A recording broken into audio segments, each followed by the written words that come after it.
Universe நேயர்களுக்கு எனது அன்பான வணக்கத்தை நான் தெரிவித்துக் கொள்கிறேன் தோழர்களே. புரட்சித் தலைவர் எம்ஜிஆர் அவர்களுடைய தொடர்ச்சியான மனிதாபிமானமான செயல்களையும் அரசியல் நடவடிக்கைகளையும் தனித்துவமான அவருடைய பண்புகள் நலன்களையும் இப்பொழுது பேசி வந்து கொண்டிருக்கிறோம்.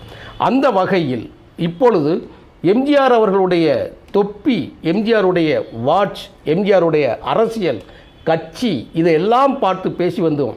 ஆனால் ஒரு கட்டத்தில் புரட்சித் தலைவர் எம்ஜிஆர் அவர்கள் இந்த நாட்டின் முதலமைச்சராக மாறிவிட்டார்.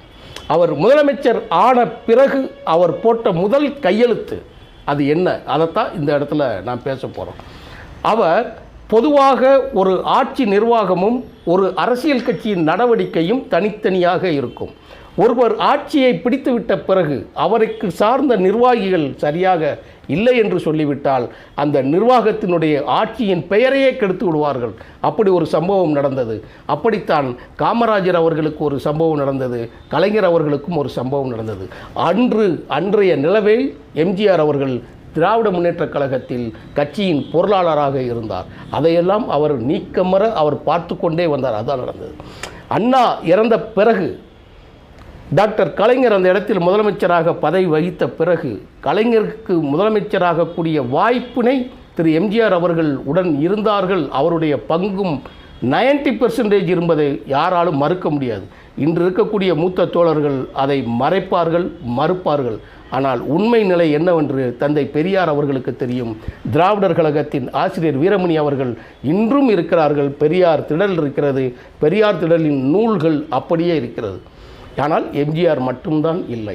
அன்றைய லெவலில் 71 தேர்தல் சமயத்தில் பேரறிஞர் அண்ணா அவர்களுக்கு மிகப்பெரிய முக்கியத்துவம் வாய்ந்த தலைவராக எம்ஜிஆர் இருந்த பொழுது அப்போது ஒரு காரியம் மட்டும், ஒன்றே ஒரு விஷயம் மட்டும் நடக்குது. என்ன விஷயம்னு சொல்லி கேட்டிங்கன்னா, எம்ஜிஆர் ஆதரித்த திமுகவை எதிர்த்து ஆட்சியிலிருந்து நீக்க வேண்டும் என்கின்ற நிலையிலும் சேலத்தில் நடந்த ஒரு ஊர்வலத்தில் தந்தை பெரியார் அவர்கள் நடத்திய ஒரு மிகப்பெரிய ராமன் எதிர்ப்பு ஊர்வலத்தில் செருப்பால் அடித்து விட்டார்கள் என்கின்ற ஒரு பொய் பிரச்சாரத்தினை கொண்டு ஆட்சி அம்பேல் என்று எல்லோரும் பேசிக்கொண்டிருக்கக்கூடிய நேரத்தில் மகத்தான வெற்றி, இன்னைக்கு வரைக்கும் அந்த வெற்றியை திமுக பெற்றதில்லை. அப்படிப்பட்ட வெற்றியை கொடுத்தது அதற்கு என்ன காரணம் அப்படிங்கிற கேட்டால் இதை யாரும் வெளியில் இருப்பவர்கள் நம்பவில்லை. ஆனால் உள்ளே இருக்கக்கூடிய பேரறிஞர் அண்ணாவோட தாக்கம், அவருடைய மறைவு அப்படியே இருந்தது என்பதைத்தான் ஏற்றுக்கொள்ள வேண்டும். இப்போ இந்த இடத்துல என்னன்னு கேட்டிங்க அப்படின்னா, அண்ணா இறந்தார், கலைஞர் முதலமைச்சரானார்.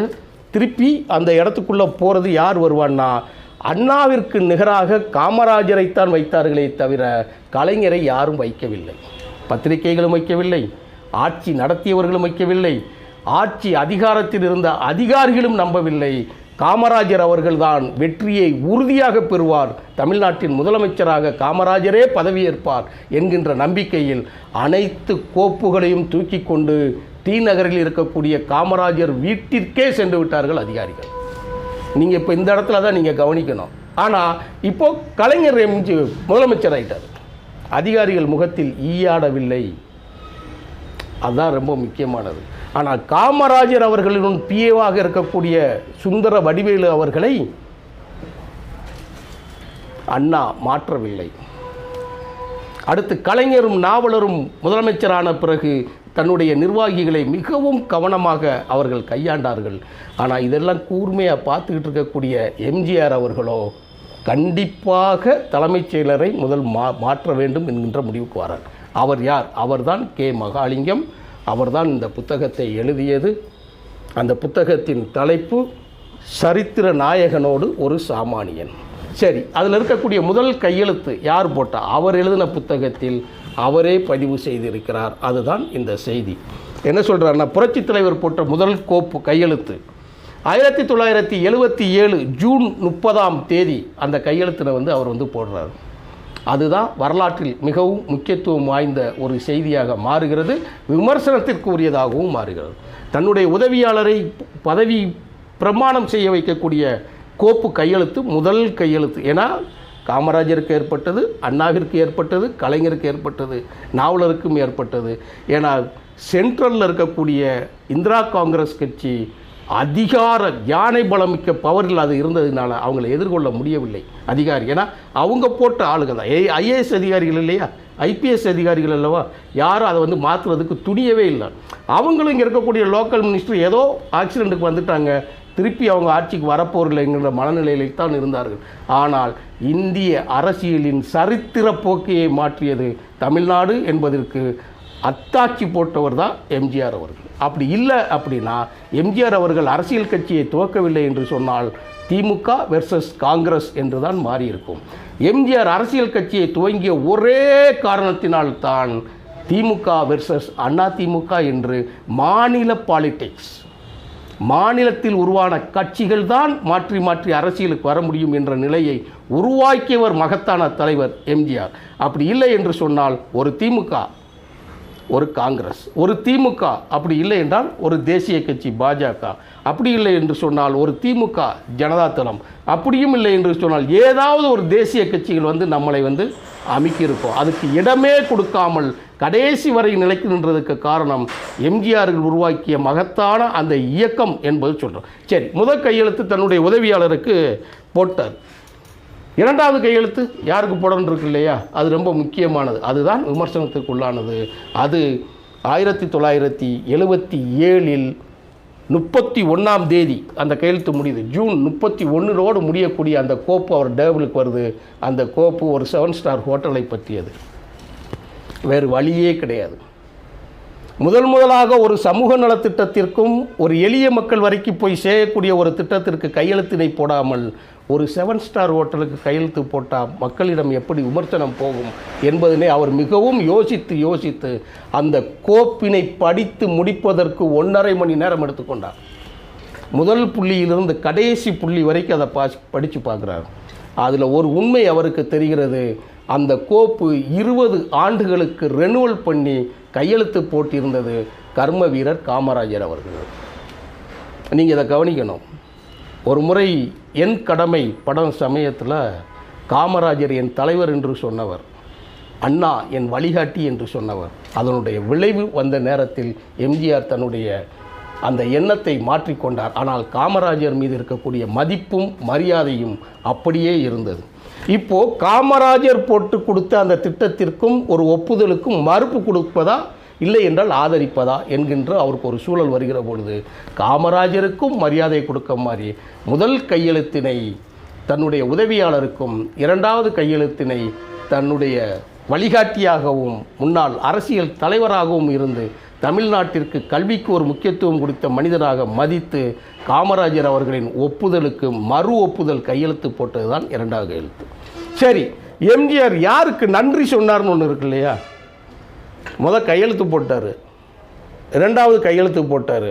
வெளியில் வந்து மக்கள் மத்தியில் நின்று அவர் முதல்ல யாருக்கு நன்றி சொன்னார்? ஆட்சி அதிகாரிகளுக்கு நன்றி சொல்லலை, தன்னுடைய தொண்டர்களுக்கு நன்றி சொல்லவில்லை, அமைச்சர்களுக்கு நன்றி சொல்லவில்லை. அவர் முதலில் நன்றி சொன்னது டாக்டர் கலைஞர் அவர்களுக்கு. தன்னை யார் அழிக்க வேண்டும், தன்னை யார் ஒழிக்க வேண்டும் என்று யார் நினைத்தார்களோ அவருக்குத்தான் நன்றி சொன்னார். இப்போ நான் கொஞ்ச நேரத்துக்கு முன்னாடி ஒரு வரி சொல்லியிருப்பேன், அதை நீங்கள் ரொம்ப முக்கிய வரியாக கவனிக்கணும். அதிமுக வெற்றி தமிழ்நாட்டில் சாத்தியமில்லை என்று சொன்னால் இன்றைய இருக்கக்கூடிய தமிழர்களுடைய வளர்ச்சி நிச்சயமாக இருந்திருக்கிறாது என்பது 100க்கு 100 உண்மை. அதை என்னால் ஆணித்தரமாக என்னால் உறுதிப்பட சொல்ல முடியும். இரண்டாவது ஒரு செய்தி மட்டும் இந்த இடத்துல வந்து சொல்கிறேன். ஆக அரசியல் கட்சிகளின் நிலைத்தன்மை இருக்கு இல்லையா, அந்த நிலைத்தன்மைக்கு முக்கியம். கலைஞருக்கு நன்றி சொன்னார், எதுக்கு நன்றி சொன்னார்னு பார்க்கணும்ல, அது முக்கியமான செய்தி.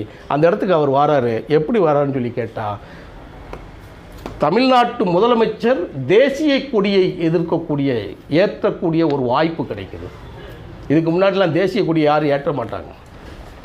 குடியரசுத் தலைவர் ஏற்றுவாங்க, பிரதமர் ஏற்றுவாங்க, மாநிலங்களுக்கு அதிகாரமே கிடையாது. அப்போ தான் கலைஞர் ஒரு முதலமைச்சராக இருக்கிற பொழுது தேசிய கொடியை அந்தந்த மாநில முதலமைச்சர்கள் கொடி ஏற்றுவார்கள். மாவட்டங்களில் மாவட்ட நிர்வாகியான கலெக்டர் ஏற்றுவார் என்கின்ற உறுதியை பெற்றுக் கொடுத்தார். அதை சட்டமாக்கினார். அதைத்தான் அவர் நன்றி சொல்கிறார். எப்போ சொல்கிறார்னா 1977 ஆகஸ்ட் 15 முதல்ல தேசிய கொடியை ஏற்றார் எம்ஜிஆர் அவர். எங்கள் செயின்ட் ஜார்ஜ் கோட்டையில் எதிர்க்கட்சி வரிசையில் கலைஞர் உட்கார்ந்துருக்கிறார். யாரை கூத்தாடி மலையாளி என்று பேசி எள்ளி நகையாடிய இடத்திலிருந்து 5 வருடத்தில் காட்சி மாறி நிலை மாறி யார் விமர்சிக்கப்பட்டவரோ அவர் முதலமைச்சராக இருந்து யார் அதிகாரங்களை பயன்படுத்தியாரோ அவர் எதிர் திசையிலும் உட்காரக்கூடிய வாய்ப்பு வந்தது. வாய்ப்பு வருகிற பொழுது எம்ஜிஆர் பேசியது கலைஞர் அவர்களுக்கு எனது நன்றி. கலைஞரை ஆடி போயிட்டார். நான் அடுத்த செய்தியில் ஒன்று சொல்லணும்னு நினைக்கிறேன். அது ரெண்டையும் பேசுகிறேன். நான் எம்ஆர் ராதாவுக்கும் கலைஞருக்கும் அவர் நன்றி சொன்னது எதற்காக என்பதை அடுத்த காணொளியிலே தங்களிடம் நான் விவரிப்புக்காக நான் பேசுகிறேன். நன்றி, வணக்கம் தொடர்கள்.